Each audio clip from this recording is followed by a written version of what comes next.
If you can avoid it, don't sit at the very side of the theater for a 3D movie.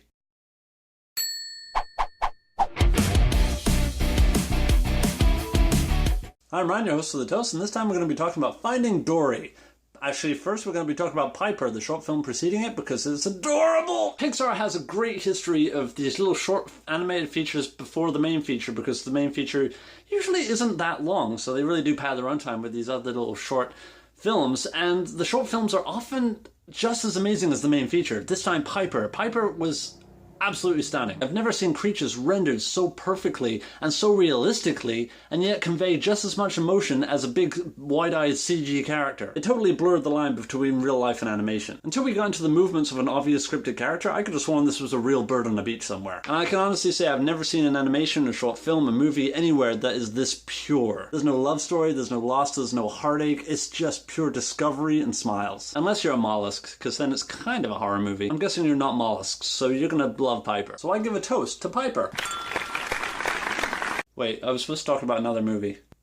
Oh yeah! Okay, so Finding Dory. It's been 1 year after Finding Nemo, and Nemo has not grown a bit. I'm not an expert in clownfish, but I gotta imagine that they grow to adulthood in less than a year. So the character of Dory, played by Ellen DeGeneres, who never gets annoying. She lost her parents when she was little, so she's gonna drag Marlin and Nemo across the ocean to go find them. Is it the same plot as Finding Nemo? Basically. Fortunately, we skip the repeat trek across the ocean and we wind up at the Marine Institute where most of the action takes place. A Marine Institute where we learn to hate children even more. Seriously, that tide pool scene was horrific. Pixar was really good at turning normal human activity into utter torment for smaller creatures. Or toys. In fact, humans don't seem to register to animal life at all. They're regarded more as omniscient forces of nature than anything else. At least the smaller creatures. There are one or two characters who do seem to know what's what. I guess they're wiser or more evolved.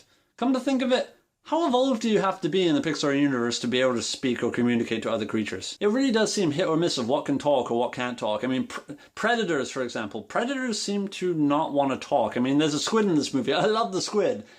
But he's just like a big monster. He doesn't talk at all, and yet they made an octopus that talks. The starfish can talk, the clams can talk, but birds, again, it's hit or miss whether they can speak or not. But the animals that do speak, they got a lot to say. I mean, I gotta admit, the supporting cast of animals in this movie, characters I thought that would become redundant, would be one-dimensional jokes, quickly became endearing. In fact, the supporting cast stole the show, and I quickly lost interest in, what's her name? Primarily Hank, the septopus. The octopus only has 7 legs. Hank was a joy to watch. Not only was he well voice acted, but just animation-wise, he's incredible. The way he moves around and these 7 legs are just squelching all over the place, and he's so dynamic. He must have been a real pain in the ass, but also really fun to animate. There's this one scene where he's literally controlling a stroller with his legs, and that's how they're getting around the Institute. And it looks like a haunted stroller. I am surprised no one freaked out that there was a ghost baby rolling around. It's kind of like that scene in Ghostbusters 2 when the stroller rolls through the U's and then kind of just wanders off on its own. That mixed with this new movie Monster Trucks, because the tentacles and...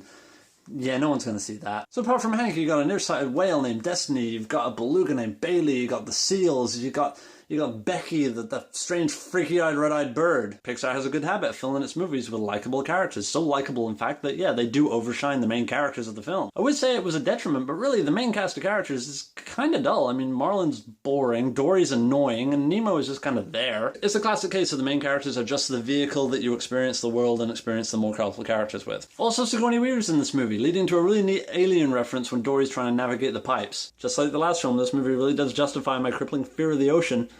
That place is scary. The ocean is disease and danger wrapped in darkness and silence. Honestly, Pixar can't go wrong at this point. They've got their formula down, and they've proven yet again that the size of a character's eyes is directly related to its cuteness level, even though they do layer on the sympathy pretty thick in this film. Unfortunately, it is a bit of a stretch for a sequel, and like the titular fish herself, gets kind of repetitive. Both repetitive as in from the first movie and kind of Dory, she's very repetitive. I know it's kind of her character because she has short-term memory loss. Wow, I get tired of hearing the term short-term memory loss in this movie. But the two things just do kind of sour the sweetness of this film a little bit. So that's why I'm going to give it a toast and jam. Jammy. Colourful and sweet, and something kids are really going to want to get all over their hands. Those horrible, grasping hands. And I gotta say, stay after the credits if you want the improbable answer to the biggest unexplained mystery from the first film. It's worth it. Anyway, click away if you want to see more from me, and I'll catch you next time. Cheers! I ate a clownfish once. Tasted funny. This movie really teaches you to keep your friends close. and your anemone is even closer. Haha, fish pun's really cracking me up. Let me know if these jokes are getting annoying. Okay, I really need to clam down.